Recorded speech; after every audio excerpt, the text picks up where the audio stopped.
Arambai तेंगोलगी PRO robin मंगांग खोराकमना post अमा update तौरकली हौजिक मैतैगी ओइरिबा फिबम सीबा चंगबा खंगद्रबा मिकुप असिदा फावबा कुकीगा मानरगा कुकीदा funding तौरी हाइबा Meitei खरा थोलए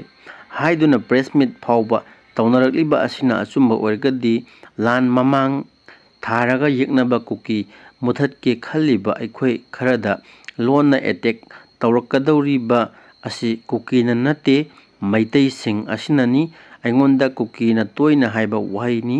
robin नंग कुकीना हातलोय मैतैना हातकनी हाइबा वहाइ असि कांखदा कुनबा लिंदी कुइना थंबा फते इचा इशुना नेलुनी अहलगी फजुक मनुंगदा